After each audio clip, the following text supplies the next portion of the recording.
C'est avec un immense bonheur et un immense stress que nous allons débuter ce cycle de conférences-débats.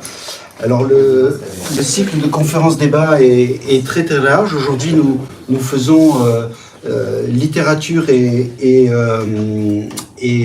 psychologie et psychopathologie, mais nous aurons aussi des conférences-débats sur l'intelligence artificielle avec un ami ici présent.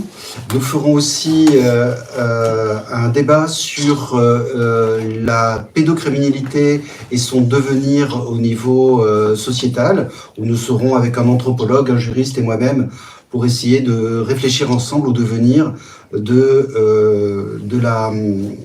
ces criminels et de la réponse à la fois de la justice, de la société et de la science. Donc la réponse de la science, nous la connaissons, là, aucune. Mais c'est donc un débat qui sera aussi, je pense, extrêmement intéressant. Vous recevrez dans la mail list l'ensemble des informations. Alors aujourd'hui, par contre, on commence très fort. On commence avec un jeune auteur qui vient d'obtenir, comme je l'ai dit tout à l'heure, le prix Edgar Faure pour un livre que j'ai dévoré en une nuit. Ça m'a rappelé ma jeunesse et mes insomnies. Édité aux éditions Ramsay, Insurrection de Anthony Samama. Et donc nous allons commencer, c'est un conférence débat, c'est-à-dire que nous allons échanger autour de ce livre et nous donner des indices, des réflexions qui nous permettront de je l'espère, aborder tous les éléments. Je sens que vous entendez. Donc aujourd'hui, Insurrection. Alors, pour un premier roman, cher Anthony, vous avez choisi une femme. Stefan Zweig en était en avait l'habitude. Quelles sont les difficultés rencontrées et qu'est-ce qui a motivé votre choix de donner pour votre premier roman une héroïne féminine? Oui, d'abord je vous remercie aussi André pour l'organisation de cette conférence. C'est pour moi aussi un immense honneur que d'y participer. Et je suis ravi de voir le monde sur cette caméra et j'imagine qu'il y en a aussi qui sont connectés. Je suis ravi et extrêmement heureux de pouvoir participer à votre cycle de conférences et aussi à ouvrir ce cycle de débat.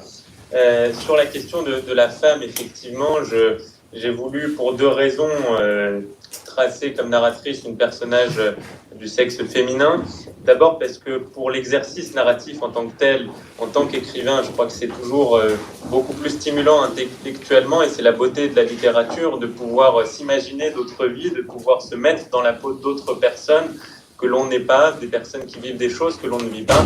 Et donc je crois que c'est la force et la puissance de la littérature que de nous permettre, de l'art de manière générale, que de nous permettre de nous projeter dans des personnages que l'on n'est pas. Je pense d'ailleurs, on a une époque où malheureusement sur le cinéma, on le voit par exemple, on a certains acteurs qui disent moi j'ai joué un homosexuel alors que je n'étais pas homosexuel, je le regrette, ou alors j'ai joué un personnage qui ne me ressemblait pas, j'ai joué un juif alors que je ne suis pas juif, je le regrette, etc. Moi, je crois qu'au contraire, il n'y a pas à regretter ce type de comportement. C'est la beauté de l'art que de pouvoir permettre de se mettre dans la peau de quelqu'un d'autre. Donc d'abord, c'est pour cette raison presque égoïste que je l'ai fait. Ensuite, la deuxième chose, c'est concernant aussi le lecteur, c'est-à-dire que quand on est primo-romancier, on cherche beaucoup aussi à s'extraire de soi d'une certaine manière. Et je crois que pour le lecteur, je ne souhaitais pas être renvoyé au personnage principal, au narrateur.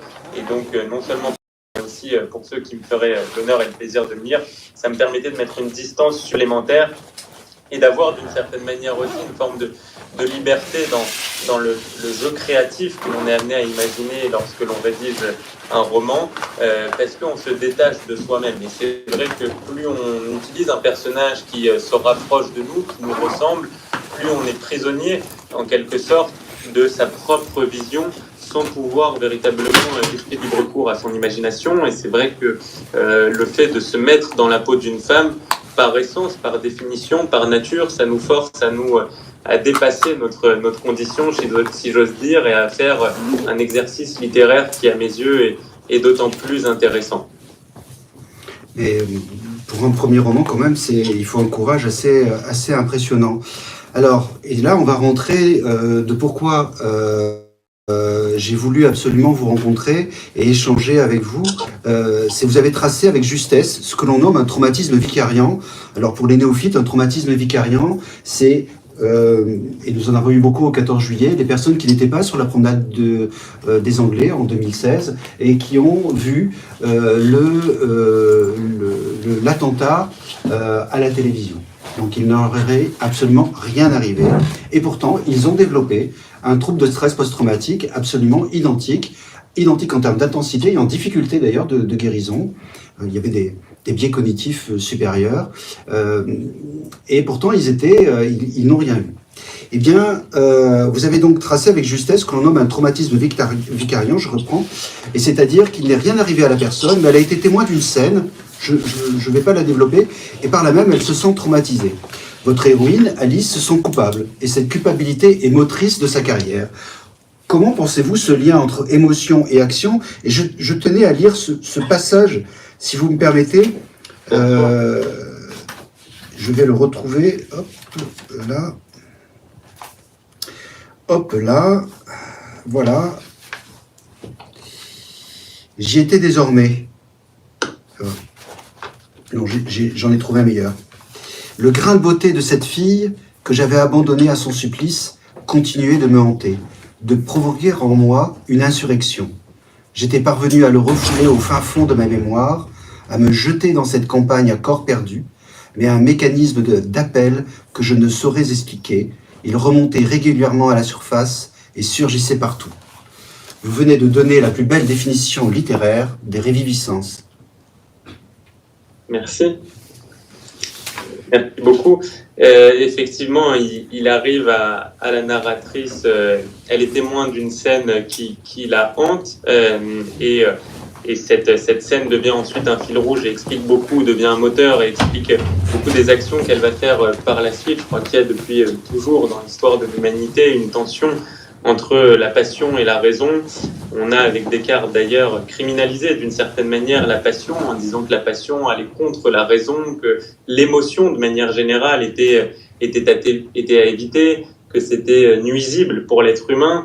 Mais en fait, moi, je n'y crois pas et je crois au contraire que l'émotion peut être un moteur magnifique. Les émotions, que ce soit la colère, Les émotions, et je crois que vous étiez arrêté sur la tristesse. Exactement, et donc effectivement, on a pendant longtemps opposé les émotions avec la raison et Descartes le premier, et je crois qu'aujourd'hui, notamment grâce à la littérature, à la psychologie, cher André, on revient un peu sur cette vision qui tendait presque à criminaliser les émotions, et moi c'est ce que j'ai essayé de montrer, c'est comment à partir d'une émotion qui peut être perçue historiquement comme négative, ou en premier lieu comme négative, qui est la culpabilité, comment est-ce qu'on peut en tirer quelque chose de positif et adopter à partir de cette émotion un comportement altruiste et généreux. Il y a une phrase que j'aime bien d'Albert Camus, il disait l'important ce n'est pas de guérir mais c'est de vivre avec ses mots.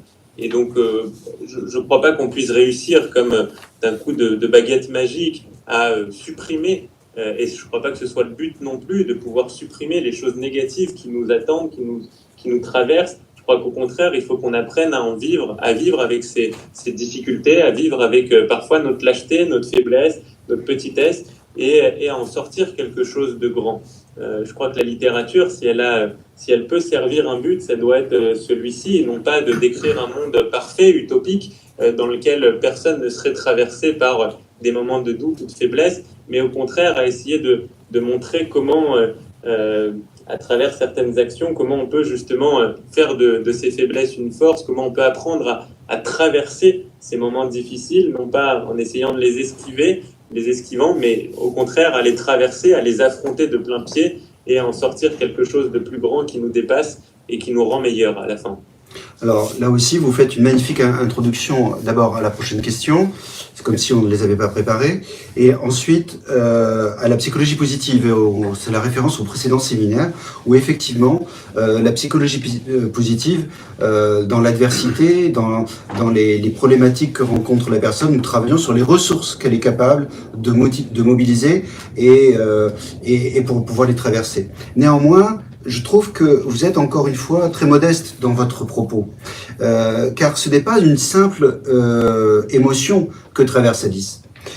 Il est rare de lire dans la littérature un fil conducteur de la culpabilité, parce que c'est bien de la culpabilité que l'on parle, pas seulement des faiblesses. On pense à Crime et Châtiment, bien évidemment, ou alors comme étalon dans la littérature, ou les frères Karamazov, mais les héros de Dostoïevski sont coupables, alors qu'Alice est innocente, et pour autant se sent coupable. Comment vous est venu ce tissu narratif de la culpabilité d'une innocente? De mettre ces deux mots, culpabilité d'une innocente, c'est notre quotidien à nous, psychothérapeutes, lorsque nous travaillons avec des personnes qui ont subi un traumatisme. Oui, effectivement, j'avais le sentiment, en tout cas, de ce que j'ai pu en lire, que ce biais-là, ce prisme-là de traiter la culpabilité était moins traité que le fait d'être victime à proprement parler. Là, la narratrice n'est pas victime en tant que telle, pour ne rien vous cacher. Donc, le crime dont elle est témoin, c'est un viol, et elle ne réagit pas durant ce viol. Et effectivement, je crois qu'il y a des personnes qui sont bien plus douées que moi et qui ont ressenti ça dans leur chair, qui peuvent en parler. Il y a eu ces 5 ou 10 dernières années de grands livres sur ces thématiques-là, le viol, l'inceste, que le consentement, la familia grande, etc., qui ont été des grands succès de librairie et qui montrent bien que cette parole doit se libérer. Je crois au contraire que celle concernant la posture de témoin, sans être tout à fait victime, c'est quelque chose qui est moins abordé dans la littérature. Moi, il y a un livre qui m'a beaucoup inspiré et beaucoup plu. C'est un petit livre d'Albert Camus qui s'appelle La Chute. C'est le dernier roman d'Albert Camus qu'il a publié en 1956, que je cite d'ailleurs dans l'exergue de mon livre, avec cette citation qu'il utilise: « N'attendez pas le jugement dernier, il a lieu tous les jours ». C'est une phrase que j'aime beaucoup. Et dans ce livre-là, Albert Camus raconte l'histoire de Jean-Baptiste Clamence, qui est un avocat parisien à qui tout réussit, qui a énormément de conquêtes féminines, qui gagne beaucoup d'argent, qui défend la veuve et l'orphelin parfois gratuitement, et qui est très imbu de lui-même, a une très bonne image de lui-même. Et donc c'est un grand charmeur, un grand orateur. Et un jour, il rentre chez lui à Paris un soir et il traverse un pont et il voit une femme se noyer dans ce pont et il n'intervient pas. Il la laisse se noyer, il la laisse couler, il continue sa route, il rentre chez lui et sur le coup, il réagit pas particulièrement, mais petit à petit, il voit sa vie se dérégler de manière beaucoup moins brusque que la manière dont ça se passe dans mon livre, où il y a vraiment un choc traumatique qui bouleverse la narratrice. Là, c'est de manière beaucoup plus fine et diluée. Et effectivement, il voit se rompre cette espèce d'amour inconditionnel qu'il a pour lui-même. Sa vie commence à se dérégler. Il se rend compte petit à petit du caractère insupportable de son comportement. Et il va essayer plusieurs choses pour essayer de vivre avec cette réalité à partir du moment où les masques tombent et on doit se regarder en face. On ne peut plus se mentir en se disant « mais je défends la veuve et l'orphelin, j'ai du succès et tout roule pour moi ». Non, en réalité, il est confronté à sa propre réalité. Il doit vivre avec ça. Il essaye plusieurs choses. Au début, il tombe dans le vice. Il voit que ça marche pas très bien. Il essaye d'être insupportable avec tout le monde. Et puis finalement, il déménage à Amsterdam. Il devient ce qu'il appelle un juge pénitent. C'est-à-dire qu'il va dans d'Amsterdam, dans les bas-fonds d'Amsterdam, dans les quartiers sombres, mal fréquentés. Il va commencer à discuter avec des gens et se confesser, raconter sa propre histoire, celle que je viens de vous raconter, et à travers celle-ci, libérer d'une certaine manière les personnes qu'il a en face de lui, parce qu'il va, à travers ses propres fautes, faire comprendre à l'homme qu'il a en face de lui que personne n'est parfait, qu'il a sans doute aussi des fautes qu'il doit assumer, qu'il doit regarder en face, et ainsi devenir profondément libre. Et donc cette histoire-là m'a beaucoup plu. Je vous invite à lire La Chute, qui est un grand livre d'Albert Camus. Cette histoire m'a beaucoup plu. Je trouve le traitement de ces fautes-là, de ces péchés-là, extrêmement original, extrêmement subversif d'une certaine manière. Et ça m'a inspiré pour la narratrice, à qui il arrive effectivement ce viol dont elle est témoin et qu'elle ne réagit pas. Et je crois que toute la question, parce qu'on est tous confrontés parfois à des scènes qui nous sont insupportables, la question c'est qu'est-ce qu'on en fait de ces de, de ces schémas-là, de ces choses qu'on voit, et est-ce qu'en fait, on les laisse sur le bord de la route d'une certaine manière? Est-ce qu'en fait on les accepte? Est-ce qu'en fait on accepte d'être bouleversé par celles-ci? Et comment on en tire des vertus victoriennes, si j'ose dire? Et donc ce personnage de Jean-Baptiste Clamence chez Albert Camus m'a beaucoup plu et a été une des sources d'inspiration pour ma narratrice. Alors, pourtant, vous faites rupture avec cela, parce que le narrateur dans La Chute, le héros de La Chute, cette culpabilité, comment dirais-je, d'abord, ce n'est pas psychologique, hein, ce qu'il va faire, c'est existentiel, c'est-à-dire il va changer sa vie, d'accord, il va aller prêcher et essayer. Il y a comme quelque chose de très chrétien, très dans l'approche de Camus.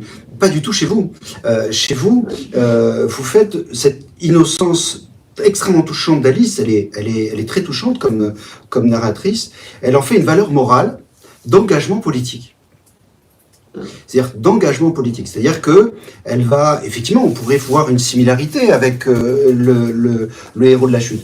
Mais elle le fait pour changer les choses et c'est changer des inconnus. C'est-à-dire qu'elle va se mettre dans un engagement politique. Je sais que vous êtes, je crois, maire d'un arrondissement à Paris. Je pense que vous avez dû tirer de votre expérience personnelle ce passage. Mais pour moi, la question, c'est que on dépeint souvent une jeunesse désœuvrée et pas investie dans la chose politique, et vous transformez, mais véritablement vous transformez une culpabilité en un engagement politique généreux dédié aux autres.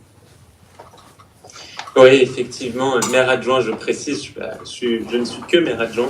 Mais pour l'instant, jeune homme, pour l'instant. D'être aussi élu à Paris, dans le 15e arrondissement. Et effectivement, la question que je me suis posée, c'est ce qu'on disait tout à l'heure, c'est-à-dire qu'est-ce que se comporter en homme finalement, en homme avec un grand âge, dans la mesure où ma narratrice est une femme, mais qu'est-ce que ça veut dire se comporter en homme? Moi, il y a un poème que j'aime beaucoup, vous connaissez sans doute, de Rudyard Kipling, Tu seras un homme, mon fils. Et le poème finit d'ailleurs avec des vers que je trouve sublimes. Rudyard Kipling dit: si tu peux rencontrer triomphe après défaite et recevoir ces deux menteurs d'un même front, si tu peux conserver ton courage et ta tête quand tous les autres les perdront, alors les rois, les dieux, la chance et la victoire seront à tout jamais tes esclaves soumis, et ce qui vaut mieux que les rois et la gloire, tu seras un homme, mon fils. Et donc je crois que c'est ça finalement, se comporter en homme, c'est-à-dire c'est réduire l'écart qui peut exister entre l'aspiration à ces vertus, je dirais, et la façon dont on mène son existence. Et c'est la question qui se pose à ma narratrice. Il y a une aspiration initiale qu'elle porte, qui est une forme de volonté de servir d'une certaine manière, même si elle ne l'exprime pas nécessairement comme ça, mais elle est poussée vers une forme d'altruisme qui la guide, qui la pousse. Elle réfléchit, est-ce qu'elle doit s'engager en politique, est-ce qu'elle doit s'engager dans une association? Elle a envie en tout cas de se sentir utile, de donner de son temps, de servir une cause qui la dépasse, notamment la cause féministe pour laquelle elle est particulièrement engagée. Et donc une fois que ce drame va survenir, la question qu'elle va se poser, ce qu'elle va essayer de faire tout le reste du livre, consiste à essayer pour la narratrice de réduire effectivement cet écart entre l'aspiration à ses vertus initiales et la façon dont elle mène son existence. Et donc je crois que par rapport à ce que vous évoquiez, André, sur ce que naît de cette culpabilité-là, c'est aussi d'une certaine manière ce que j'ai voulu rendre à la politique, c'est-à-dire qu'on est à une époque quand même, je crois, où il y a une petite musique qui court sur le monde politique, une petite musique négative de tous pourris. On ne voit plus forcément à quoi ça nous sert, on ne sent plus même d'ailleurs à l'impact des décisions prises par les hommes ou les femmes politiques. Et donc j'ai voulu remontrer ce qu'était la politique au sens noble du terme, et pour ça, je crois qu'il n'y a rien de plus beau que l'échelle locale, la politique à hauteur d'homme, si j'ose dire, la politique à portée de gifle, comme dirait l'autre, où effectivement la figure du maire, la figure de l'élection à l'échelle d'une ville, et pour moi, revêt ce caractère noble parce que c'est très concret et c'est dans la vie des gens. Je crois que ce pourquoi aujourd'hui les gens ont une forme de distance de plus en plus grande vis-à-vis de la sphère politique et de ceux qui les gouvernent, c'est en effet le fait de sentir cette distance trop importante à travers à la fois les femmes et les hommes qui les gouvernent, mais en même temps à travers aussi l'impact des décisions qui sont prises par ces derniers. Et donc, on arrive à contourner ces deux biais-là à travers l'échelle locale, parce qu'on connaît la figure du maire, c'est une figure tutélaire dans une ville, et en même temps, on sent tout de suite l'impact qu'ont les décisions que prennent le ou la maire de notre ville quand on décide de créer une école, changer une route, rajouter un dos d'âne pour faire des choses, pour évoquer les choses les plus triviales. On voit tout de suite les décisions concrètes qui se matérialisent. Et donc j'ai voulu d'une certaine manière aussi rendre à la politique ses lettres de noblesse à travers cet échelon local qui permet à la narratrice de découvrir ce monde-là dans lequel elle va se plonger totalement. Et au départ, elle entre dans ce monde sans doute un peu naïvement, mue par cette envie de servir, d'être utile. Mais encore une fois, ça aurait pu être à travers un autre mobile que pourrait être une association, par exemple. Mais elle décide, incitée par un ami de la fac à elle, de s'engager plutôt dans un parti politique, mais sans grande conviction. Et tout va changer le jour où, en effet, elle va être témoin du crime qu'on évoquait tout à l'heure. Et elle va justement essayer de voir la politique pas simplement comme une manière d'occuper son temps et de servir, mais de se racheter en réalité. Et donc c'est finalement l'aboutissement de la culpabilité qu'elle ressent va trouver une forme d'accomplissement à travers ce mobile politique, parce qu'elle se dit que grâce à la politique, elle va pouvoir en effet gagner d'une certaine manière des leviers d'action qui lui permettront de se racheter et d'éviter que ce crime-là se produise auprès de 1, 2, 1000, 2000, 100 000 autres femmes. En tout cas, c'est ce qu'elle croit à ce moment-là. Et donc, elle va s'engager à corps perdu dans cette campagne politique. C'est un petit peu le passage que vous lisiez tout à l'heure, où elle y allait presque de manière naïve, la tête en l'air, en découvrant ça sans grande conviction. Et finalement, elle va suite à cet événement, se donner de tout son corps à la politique, avec cette ambivalence entre, d'une certaine manière, l'ambition qu'elle va servir, son ambition propre, qui est la sienne, pour pouvoir essayer d'être élue, de gravir les échelons, etc., mais en même temps mue aussi par un motif qui est noble à ses yeux, qui est celui de se dire que si jamais elle arrive à être élue, à gagner cette élection, eh bien ça lui permettra en réalité de sauver d'autres femmes et d'éviter le pire et d'être utile à travers la cause féministe qu'elle entend servir. Oui et non. Oui et non. Je trouve que votre héroïne, est beaucoup plus complexe que ce que vous dépeignez, puisque dès la page 34, on entend la trahison.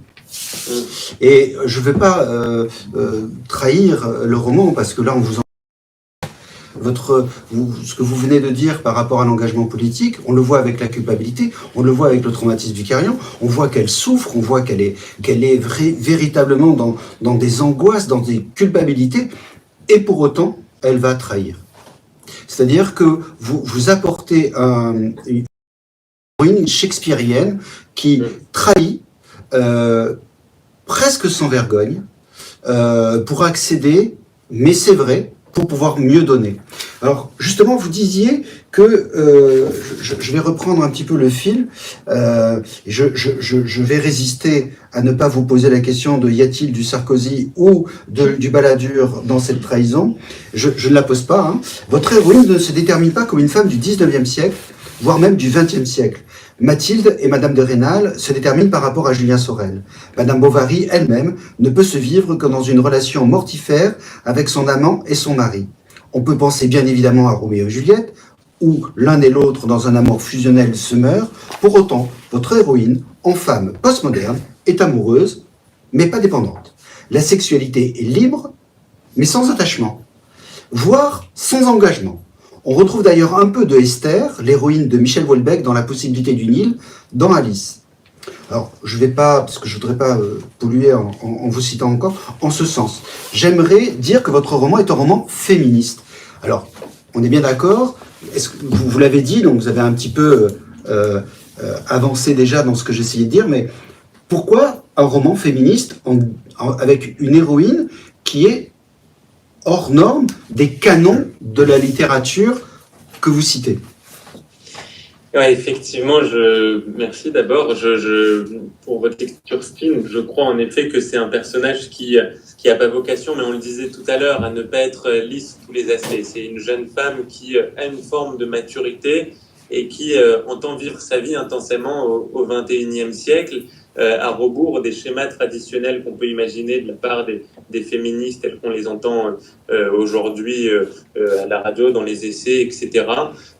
C'est une femme qui, comment dire, c'est aussi lié d'une certaine manière à la définition qu'on peut avoir du bonheur. C'est-à-dire que sa maturité la pousse non pas à rechercher le bonheur à travers le carpe diem, cueille le jour comme s'il n'y avait pas de lendemain. Elle ne croit pas vraiment à ça, parce que le carpe diem, d'une certaine manière, est assez pauvre, parce que ça nous empêche de créer des projets à long terme, ça nous empêche de nous projeter. Elle croit davantage au memento mori, c'est-à-dire souviens-toi que tu vas mourir, et donc, d'une certaine manière, essaye d'accomplir quelque chose parce que ça peut s'arrêter à chaque instant. Essaye d'accomplir quelque chose parce que tout ça a une fin, et donc essaye de vivre avec intensité. Je crois que j'ai essayé de tracer à travers la narratrice une forme de recherche d'intensité de vie, et qui est décuplée ensuite à travers les événements qu'elle va vivre durant le roman, notamment le crime auquel elle assiste, mais ensuite tout un tas de rebondissements dans le roman, et notamment une histoire d'amour qu'elle a avec, c'est là un des narratifs de ce roman, mais avec le candidat d'en face. Elle est engagée dans un camp politique et elle tombe amoureuse par hasard, hein. C'est vraiment un amour foudroyant, passionnel, et on reboucle avec ce qu'on disait au départ sur la passion et l'émotion. La passion, c'est la première acception de l'amour, la passion du Christ aussi. Elle tombe amoureuse du candidat d'en face, sans forcément le choisir, ça lui tombe dessus d'une certaine manière, mais elle garde d'une certaine manière aussi cette forme d'indépendance et d'autonomie. Vous évoquiez ce mot-là, André, à l'instant. Elle est amoureuse, mais avec une forme d'indépendance. Je crois que la plus belle définition de l'amour a été donnée par Roland Barthes. Il parlait d'assomption démentielle de la dépendance, c'est-à-dire accepter de manière totalement démentielle le fait d'être dépendant à quelqu'un d'autre. Et elle, je crois que elle résiste à cette définition de Roland Barthes de l'amour. Elle tombe profondément amoureuse de ce candidat, de Guillaume, il s'appelle, mais en même temps, sans avoir jamais cédé à cette forme de dépendance totale, ou en tout cas, elle joue avec la ligne et elle essaye de se maîtriser, de se retenir, d'avancer, de se jeter à lui, et puis finalement de prendre un peu de distance. Et tout le roman, cette histoire en tout cas d'amour, se passe à travers cette espèce de jeu musical entre eux, où elle va d'une certaine manière être happée par cet amour qui la dépasse et qui la passionne. C'est son premier amour et ça la foudroie, mais d'un autre côté, elle a aussi conscience de la dépendance qu'un amour génère, et donc elle va essayer aussi de s'en tenir quelque peu à distance à chaque fois.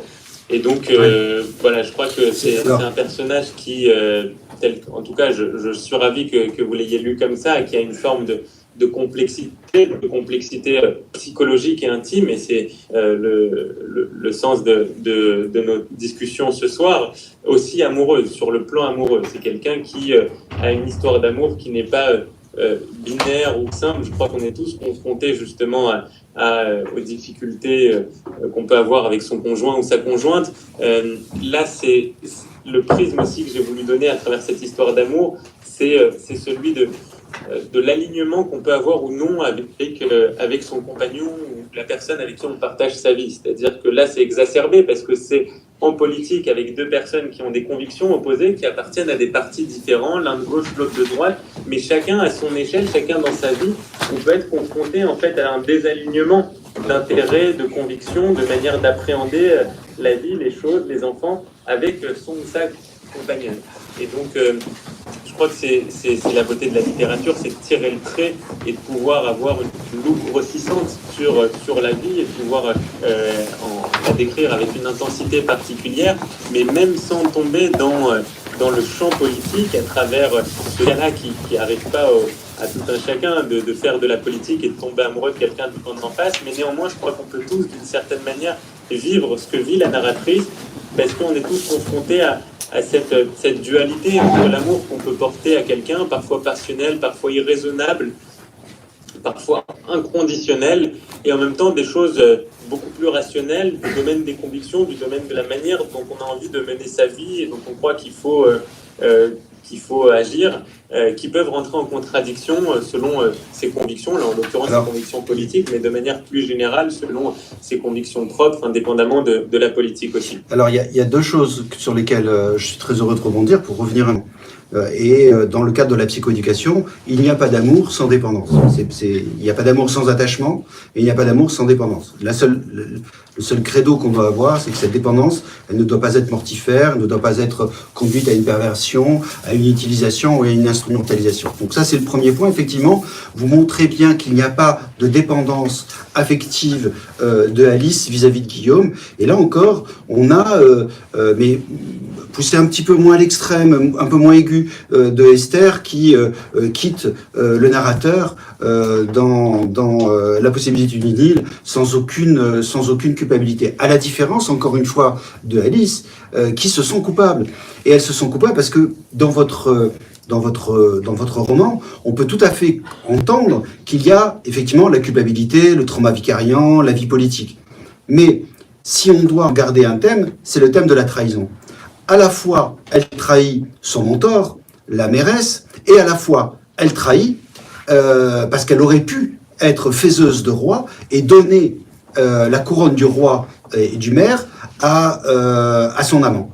Et elle ne le fait pas. Elle ne le fait pas, et on est là vraiment dans une postmodernité. On n'est pas dans Juliette qui se suicide parce que Roméo est mort, on n'est pas dans Tristan et Iseux, on n'est pas dans Julien Sorel qui veut tuer Madame de Rênal pour se libérer, etc., etc. Emma Bovary qui se suicide, pas du tout. Alice pense à elle. Alice a cette postmodernité de se limiter son champ à elle-même. Et ça, c'est extrêmement intéressant qu'on le développe. C'est-à-dire qu'elle trahit tout le monde. Elle trahit son amant et elle trahit son mentor. Oui, effectivement, elle trahit à la fois son amant et son mentor qui lui a un peu mis le pied à l'étrier et qui lui a permis de s'engager en politique. Il y a cette dualité en effet, c'est-à-dire qu'elle trahit sans doute parce qu'elle a une ambition propre, personnelle, qui la pousse à en effet vouloir le trône.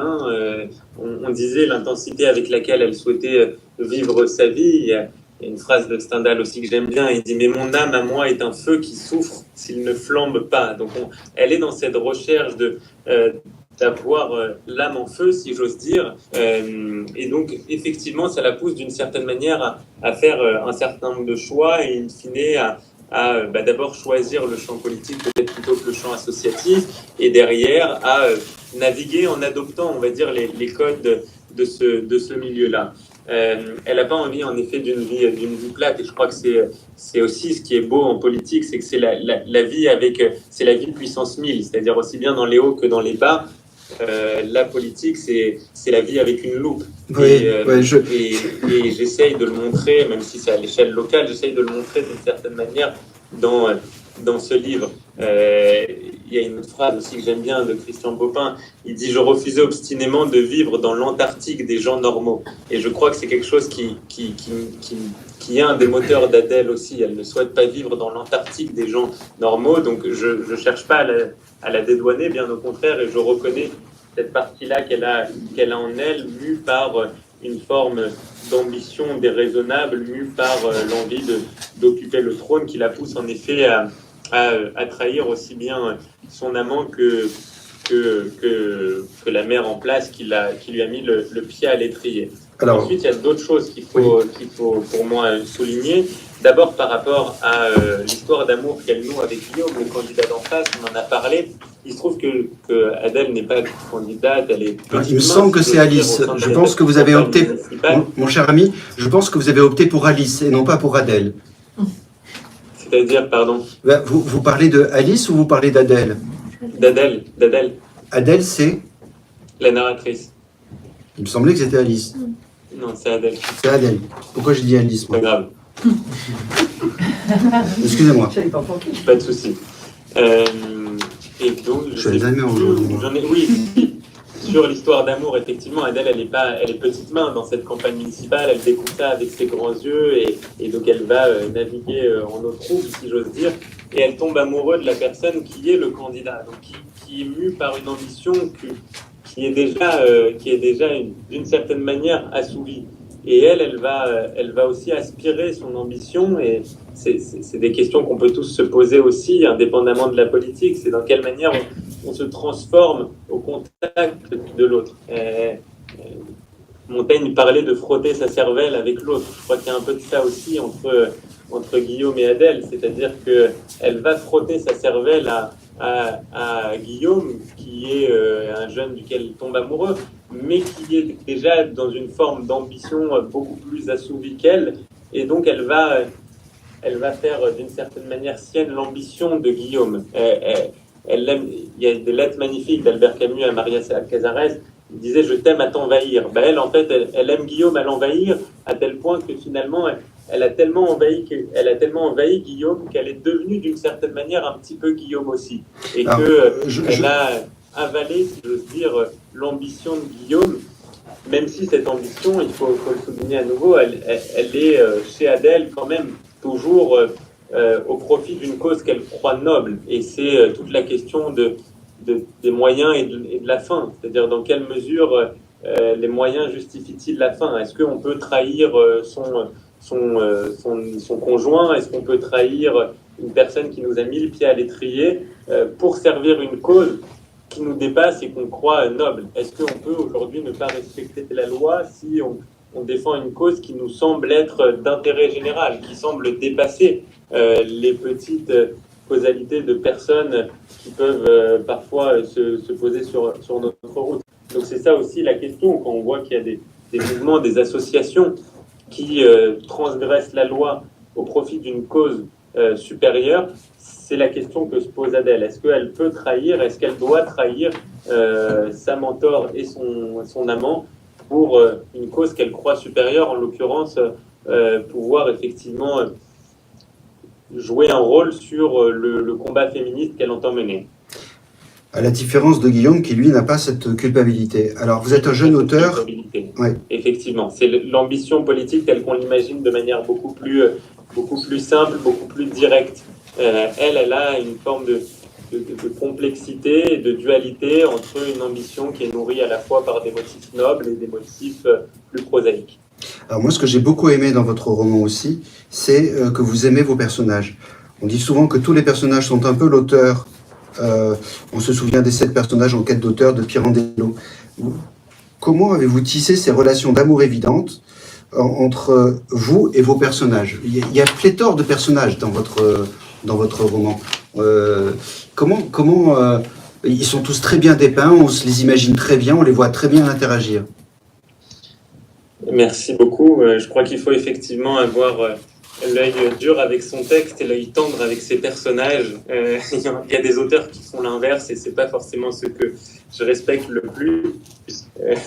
Mais je citerai pas de nom. On n'est pas là pour ça. Je m'en tiens au précepte de Chateaubriand. Il avait une phrase magnifique qui disait: il faut être économe de son mépris, étant donné le grand nombre de nécessiteux. Donc, je ne citerai pas de nom aujourd'hui. Ne faites jamais de carrière universitaire. Alors, il y a chez vous une description de Paris que l'on ne peut qu'aimer. Il y a du queneau dans Zazie dans le métro. Vous décrivez un Paris des années 50 avec une brasserie où les protagonistes amoureux aiment se retrouver. Ce Paris est-il réel? Est-ce que vous êtes un Parisien de naissance? Quel est votre Paris à vous?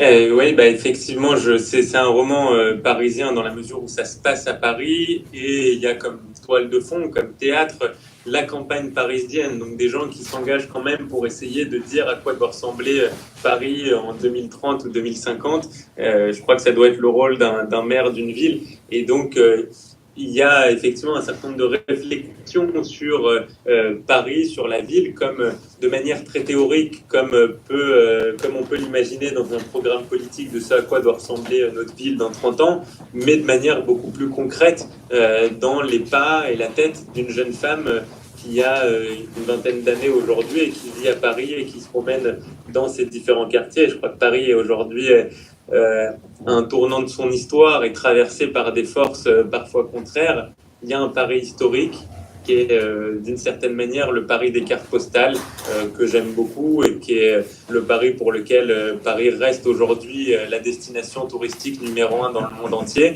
avec voilà, l'influence du baron Haussmann, les grands monuments, les grands musées, les quartiers avec leurs petites rues piétonnes qui ont leur charme, de la rive gauche à Montmartre, en passant par Saint-Germain-des-Prés ou le 8e arrondissement. Donc il y a ces quartiers-là historiques que j'aime aujourd'hui et dans lesquels je me balade et que j'ai pris plaisir à décrire aujourd'hui dans ce roman. Il y a aussi un Paris, et on le voit bien, qui est plus populaire aujourd'hui, qui est sans doute un peu plus vivant aussi, un peu moins carte postale, un peu plus dans son temps, un peu plus du 21e siècle. Et j'ai essayé aussi d'une certaine manière de ne pas totalement gommer ce visage-là de Paris et qu'on ne soit pas dans un Paris purement fantasmé, purement utopique, qui n'existe plus ou qui existe simplement encore dans certains films des années 50 ou 60. J'ai voulu rendre hommage à ce Paris-là parce que c'est un Paris que j'apprécie beaucoup, mais en même temps en essayant d'ancrer ces descriptions de Paris dans le présent, sans rien enlever de ce qui se passe, de la réalité dans cette ville. Le crime dont on a parlé, c'est un viol qui se passe en plein Paris, dans une petite rue sombre, au détour de quelques escaliers, un soir d'hiver, où la narratrice se promène. Et donc, voilà, c'est aussi montrer la réalité de ce qui se passe en termes d'insécurité, en termes de quartiers qui changent aussi, qui ont un autre visage par rapport à ce qu'on a pu connaître, avec parfois une forme de cohabitation assez drôle entre certains quartiers très populaires, et en même temps on va au détour d'une rue prendre la perpendiculaire ou la parallèle et là changer complètement d'ambiance et être dans un quartier extrêmement bobo, avec des commerces qui sont bien différents de ce qu'on avait précédemment. Donc voilà, ça se joue parfois une rue près. Et donc j'ai essayé de raconter aussi ce visage de Paris qui se transforme avec à la fois ce côté historique très présent, très ancré, qui fait encore la richesse, je crois, de Paris, et en même temps aussi la réalité actuelle de ce à quoi ressemble Paris, qui est beaucoup plus populaire et beaucoup plus vivant, avec ce que ça suppose de positif et de négatif. Alors, une dernière question avant de donner la parole à la salle et aux personnes qui sont en ligne. Entre votre intention créatrice et le livre publié, on connaît les méandres et parfois les coupes. Quelle est votre analyse, quel est votre ressenti entre le livre que vous avez imaginé et le livre publié ? Oui, c'est en effet l'écueil de tous les primo-romanciers, je crois. C'est d'avoir une première version qui nécessite un certain nombre de coupes, et c'est l'intérêt d'avoir des discussions et un jeu de ping-pong avec son éditeur ou son éditrice. Par exemple, pour être très concret, je crois que beaucoup de primo-romanciers, quand ils écrivent leur premier livre, ils utilisent des mots précieux, compliqués, ils essayent de faire littérature.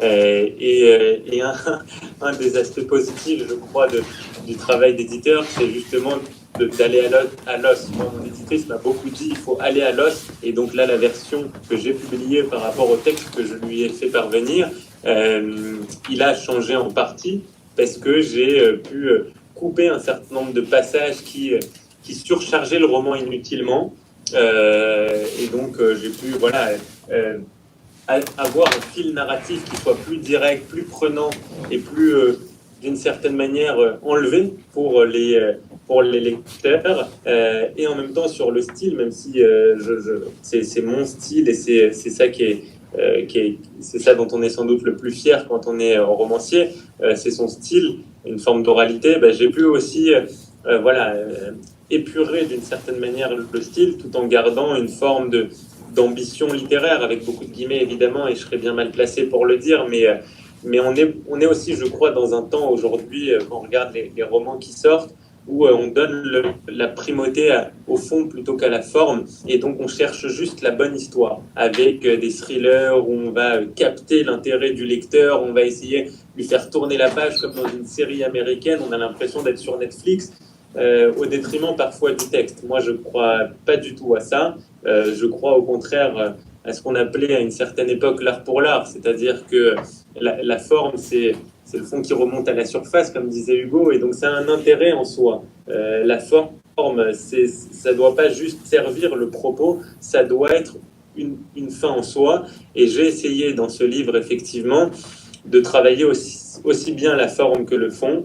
Et donc voilà, je crois que le travail de l'éditrice a été salutaire pour me permettre de garder que l'essence du texte, que la moelle épinière, si j'ose dire, du texte, et de ne pas polluer le livre avec plusieurs histoires en une. Moi, mon éditrice m'a dit aussi, m'a fait enlever certains passages en me disant mais t'en feras d'autres, c'est pas grave, ça enlève, ça viendra pour un autre roman. Et en fait, j'ai voulu mettre, quand on écrit son premier roman à 30 ans, on veut tout mettre, quoi. C'est 30 ans de vie qu'on a mûri, qu'on a en soi, et donc d'une certaine manière, on essaye de faire plusieurs romans en un.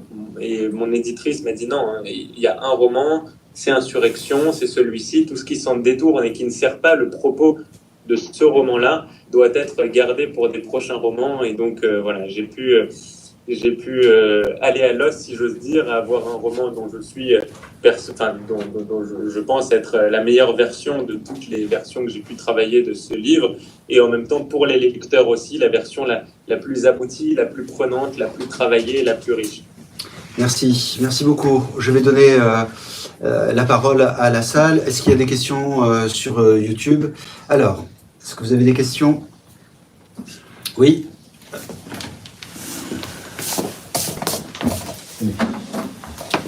Merci. Corrigez-moi si je me trompe.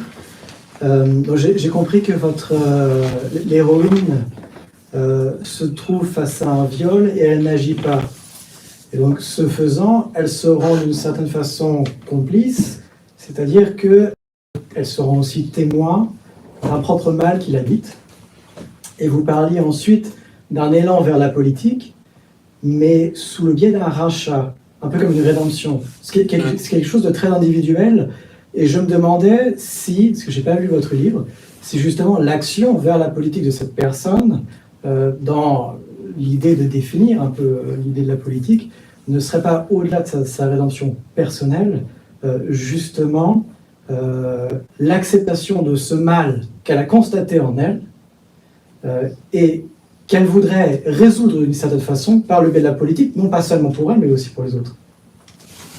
Oui, effectivement, je crois que c'est une très bonne question. On parlait tout à l'heure du sentiment de culpabilité et de ce qui peut naître de ce sentiment de culpabilité. Je crois que de manière très primaire, naît de ce sentiment de culpabilité l'envie de se racheter et un sentiment de réparation. Et d'ailleurs, c'est l'une des différences entre la culpabilité et la honte, en tout cas à mes yeux, et vous êtes sans doute, et André le premier, mieux placé que moi pour en parler, mais je crois que le sentiment de honte, c'est quelque chose qui nous habite, mais qui ne nous pousse pas forcément à transformer ce sentiment en quelque chose qui nous dépasse, là où naît du sentiment de culpabilité la réparation. Et il peut y avoir plusieurs manières de travailler ce sentiment de réparation et de se racheter, comme vous dites. Ça peut être soit directement, de manière individuelle, vis-à-vis de la personne lésée, en adoptant un comportement généreux envers elle, en allant la voir, en s'excusant, par exemple, tout bêtement. Mais donc, c'est quelque chose de l'ordre du personnel, intuitu personae, entre ces deux personnes, entre la personne qui ressent ce sentiment de culpabilité et la personne qui a été lésée par l'action ou la non-action, en l'occurrence, de la personne.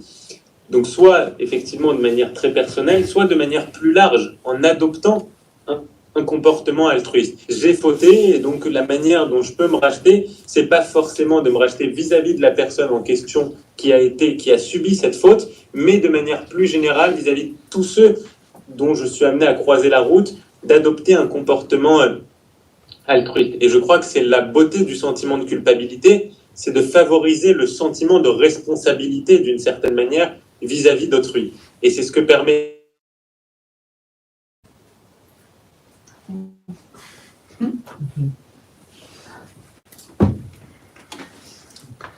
Alors, je vais rebondir en attendant que ça se reconnecte.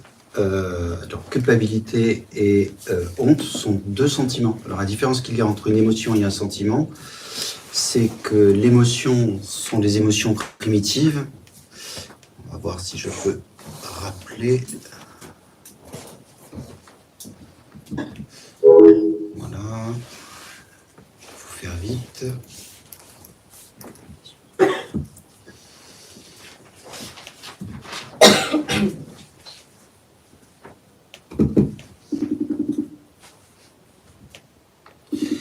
Donc alors j'étais en train de faire un tout petit cours sur culpabilité et honte. Alors en fait, vous avez les émotions, donc joie, colère, tristesse, dégoût, peur, surprise, et vous avez la transformation d'une émotion avec une pensée. Et donc ça devient un sentiment de honte, ça devient un sentiment de culpabilité. Ça veut dire que vous avez des valeurs morales qui s'articulent avec une émotion. Alors, la culpabilité et la honte, dans la cure du trouble de stress post-traumatique, elle est systématique.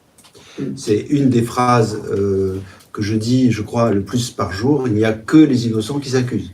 Il n'y a que les innocents qui sont coupables. Un coupable jouit de sa faute. Les innocents se sentent coupables d'avoir été victimes. Et donc, une des premières missions du travail de la psychothérapie, c'est d'amener le patient qui se sent coupable à un sentiment de victime. Pas pour faire la religion victimaire de notre époque, qui n'a absolument aucun intérêt, mais pour entrevoir son innocence. Et de passer de coupable à victime nous permet ensuite d'amener le patient à son innocence. Et la rédemption que fait Adèle dans le livre, c'est très bizarre, c'est parce qu'elle va quand même trahir deux personnes qui lui ont donné énormément. Mais c'est au service des victimes. D'autres questions? À moins que vous aviez terminé, Anthony? Oui. D'accord. Je sais pas D'autres questions? où ça a coupé, mais je crois avoir tout dit et vous avez parfaitement complété, André. Merci. Voilà, oui, pas vraiment une question, mais deux réflexions, on va dire, enfin deux commentaires, je ne sais pas si tu peux le dire, au niveau de la psychologie, c'est que l'importance de travailler sur les croyances. Vous parlez du traumatisme vicariat. Oui. C'est vrai que dans la prise en charge des personnes qui ont subi un traumatisme, c'est quelque chose auquel il faut vraiment penser, parce que ça peut bloquer le processus thérapeutique. Et la deuxième chose, c'est la vertu du traumatisme, je dirais.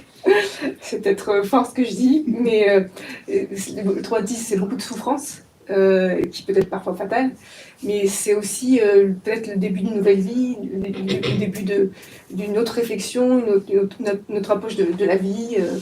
Et voilà, donc c'était juste un petit commentaire.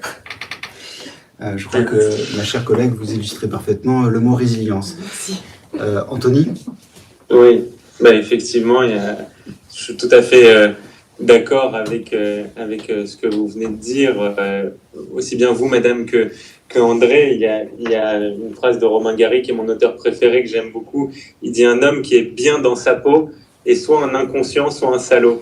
C'est un petit peu... ça recoupe un petit peu ce que vous dites. C'est parfait. D'autres questions? Bonsoir. Déjà, merci pour cette conférence qui est très intéressante et très enrichissante. Moi, la question que je voulais vous poser, étant donné que j'organise des concours de... Je vous entends pas très bien, je suis désolé. Vous m'entendez mieux là? Non, en fait, lui, c'est par le micro, donc il faut parler fort. Ah, ok. Donc là, c'est pour YouTube. Oui, c'est mieux. Ok. Donc déjà, comme je disais, je vous remercie pour cette conférence et je pense prendre votre livre. La question que je me posais, c'est quel est le contexte en fait? Pourquoi avez-vous voulu, quelles sont les raisons pour lesquelles vous avez écrit un livre aussi avec un sujet aussi impactant, aussi fort, aussi traumatisant que le viol, et avec un contexte un peu atypique, disons. Surtout que vous disiez que vous êtes premier adjoint, donc vous avez aussi cette casquette de politique. Voilà, quelles sont les raisons, parce que, étant donné votre casquette de début de la République, quelque part, une forme de, j'allais dire militantisme, oui et non, mais en tout cas, ça résonne quand même d'une manière particulière. Donc, la question que je me pose, voilà, quelles sont les raisons surtout que vous êtes primo-écrivain, donc en tant que primo-écrivain, ça en dit long. Donc, pourquoi avoir choisi ce thème-là pour écrire, enfin, dans l'écriture de votre premier livre. Pardon. Oui. Effectivement, il y a plusieurs raisons qui m'ont poussé à choisir ce thème. D'abord parce que je crois qu'on est de manière générale dans une époque où on met de plus en plus, et c'est tant mieux, la question des violences sexuelles et des viols sur le devant de la scène. Il y a une forme de libération de la parole depuis le mouvement MeToo. Et je crois que c'est quelque chose qui va dans le bon sens et qu'il faut essayer de porter, pousser. Chacun, en tout cas moi c'est ma conviction, j'essaye d'une certaine manière à travers ce livre de prendre ma part. Et je crois que le combat féministe, de manière plus large, mais le combat féministe qui est mené aujourd'hui ne doit pas se mener contre les hommes. C'est-à-dire que c'est un sujet très particulier, que celui du viol, mais de manière plus générale, la lutte contre le droit des femmes, la lutte pour le droit des femmes, ne se gagnera pas contre les hommes. C'est ma profonde conviction. Et je crois qu'aujourd'hui, il y a beaucoup de paroles féminines pour porter cette voix du combat féministe, mais des voix d'hommes, il y en a moins, et notamment dans le champ artistique et culturel. Et donc j'ai voulu aussi prendre ma part à ce combat-là, et je crois, André, vous le disiez, vous me faisiez le plaisir de vous le lire comme ça, que ce livre-là est un livre féministe, et donc je crois que c'est important aussi qu'il y ait des hommes qui s'emparent à travers, moi c'est ce que j'aime et c'est ce que je fais, donc c'est à travers la fiction et la littérature, mais il peut y avoir plein de manières pour les hommes de s'emparer de ce combat-là et de porter aussi une voix haute là-dessus. Ça peut être en s'engageant dans des associations ou autres. Moi, c'est à travers l'écriture. Je crois que les hommes doivent aussi prendre leur part à ce combat-là. Donc ça, c'est la première chose, c'est que j'ai voulu aussi participer à ma modeste échelle à ce combat-là et ne pas finalement laisser un certain nombre de néo-féministes accaparer ce combat-là contre les hommes en disant mais il faut plus qu'on écoute de musique faite par les hommes, il faut plus qu'on regarde de films réalisés par des hommes et c'est comme ça qu'on va améliorer le droit des femmes. Je crois pas, je crois qu'au contraire c'est en essayant de ramener le plus de monde possible dans ce combat-là. La deuxième chose, c'est que sur le cas particulier du témoin d'un viol, je crois que c'est quelque chose qui est peu traité, on l'a évoqué, il y a beaucoup de romans ou de livres qui sont rédigés par des personnes qui ont été victimes, mais pas forcément de témoins.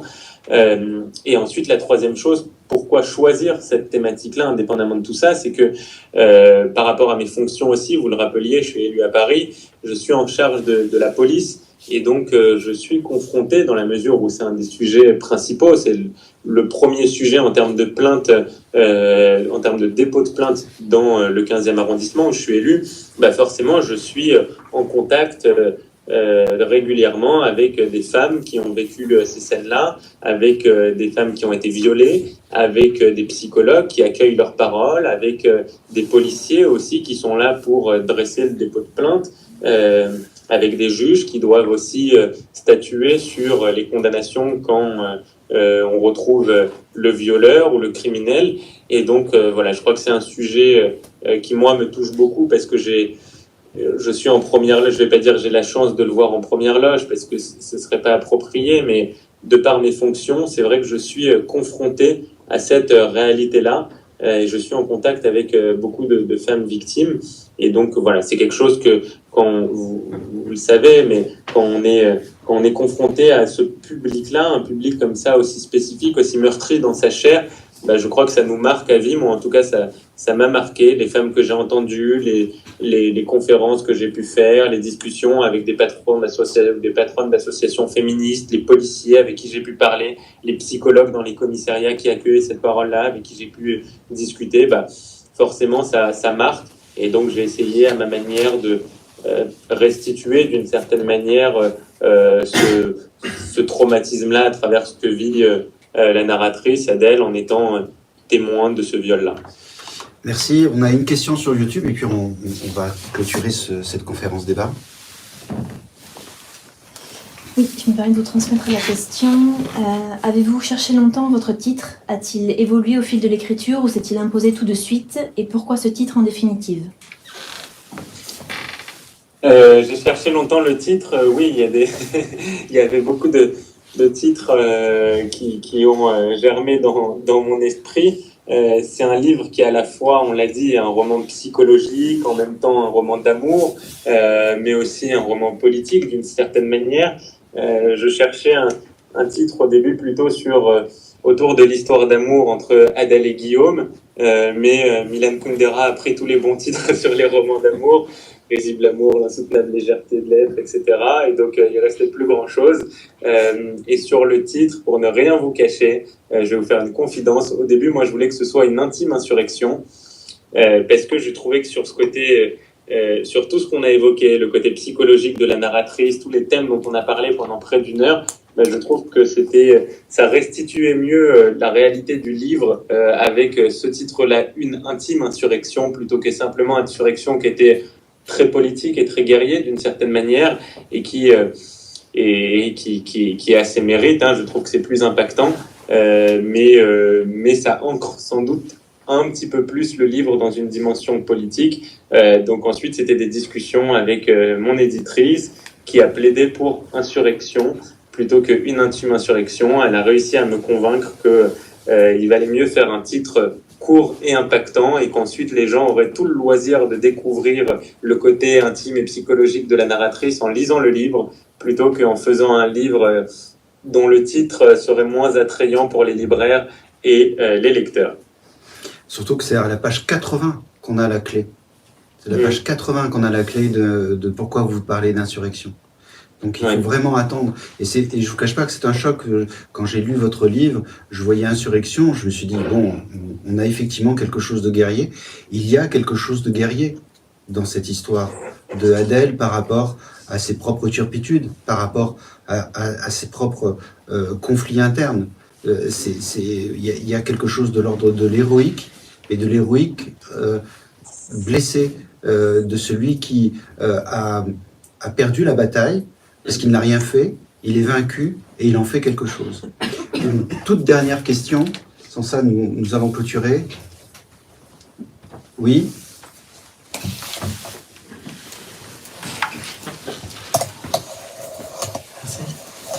Vous aviez dit à un moment donné que Paris était un tournant historique.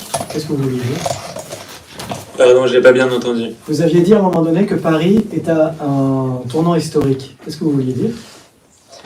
Qu'est-ce que je voulais dire quand j'ai dit Paris est un tournant historique? C'est bien ça? Oui, c'est ça, oui. Oui.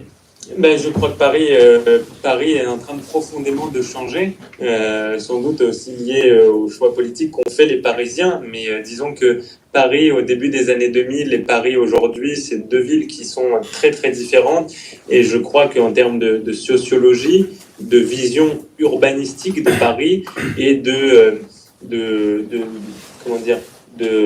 d'occupation, d'habitation de Paris, c'est une ville qui a beaucoup changé. Je suis pas là pour faire de la politique, mais disons qu'il y a deux manières d'appréhender la ville de Paris aujourd'hui. Soit on se dit que c'est un trésor qu'il faut choyer et préserver, auquel cas on essaye systématiquement dans tous les projets urbanistiques de Paris d'essayer de préserver ce que d'anciens ont fait. Moi je crois qu'on est un peu comme des nains sur les épaules de géants, et les géants c'est ceux qui nous ont précédés, que ce soit les architectes ou les auteurs, et donc il y a une forme de conservatisme à avoir, et que c'est pas un gros mot le conservatisme, au contraire, en tout cas dans ma bouche, et il y a ceux qui au contraire se disent du passé faisons table rase, comme disait l'autre, c'est-à-dire qu'il faut recréer quelque chose, il faut repartir d'une feuille blanche, il faut réinventer sans cesse ce à quoi doit ressembler la ville, et donc d'une certaine manière on voit le visage de Paris changer drastiquement aujourd'hui. Moi je suis pas forcément du même avis que la maire actuelle, et donc effectivement dans les choix qu'elle peut faire sur ce à quoi doit ressembler Paris dans 10 ans, moi je ne me reconnais pas forcément là-dedans, et donc je crois que après 2 mandats d'une maire qui est dans cette optique-là, c'est-à-dire d'essayer de réinventer sans cesse Paris sans prendre en compte l'héritage historique de la ville, sans tenter de préserver ce qui doit l'être, sans se dire l'héritière de quelque chose qui la dépasse et qui est plus grand qu'elle, en réalité, on trahit un petit peu la vocation d'un maire. Je ne dis pas qu'un maire doit forcément garder la ville telle qu'elle a été sans rien changer. Mais je crois néanmoins que dans une ville comme Paris, aussi emblématique que Paris, c'est pas tout à fait la même chose si dès qu'il y a un nouveau projet urbanistique, on construit une tour de 300 mètres de haut, ou si on se dit qu'en réalité, Paris et Haussmann, c'est 6 étages maximum, et que les tours, c'est bien à New York, mais c'est pas forcément bien à Paris, que les classes moyennes, ceux qui font vivre la ville, doivent pouvoir vivre à Paris et pas s'exiler en banlieue, que ce soit des professeurs, des infirmiers, des puériculteurs ou des puéricultrices, etc., qu'on doit réserver une partie de logements sociaux pour ces gens-là, parce qu'ils font vivre Paris. Et donc, d'une certaine manière, c'est le poumon aussi de la ville. Et d'un point de vue urbanistique, on le voit à chaque fois qu'il y a un projet. Là, par exemple, c'est le cas des jardins de Notre-Dame.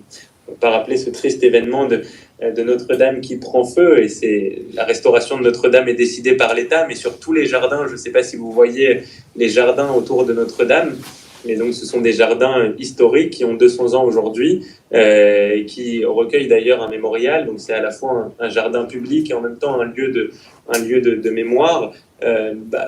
Moi, je crois qu'en effet, le rôle, pour vous donner un exemple très concret, que le rôle de la maire sur un lieu aussi emblématique que le jardin de Notre-Dame, qui en plus abrite un pan de la mémoire historique française, le rôle d'une maire, ça doit être plutôt d'essayer de préserver ce lieu-là, de le garder intact, de garder une forme de solennité, de grandeur et d'héritage, être conscient de l'héritage et pas simplement se dire Notre-Dame a brûlé, donc on va en profiter pour tout transformer.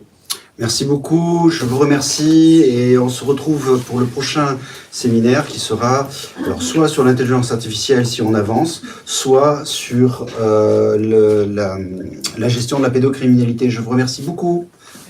C'est moi qui vous remercie.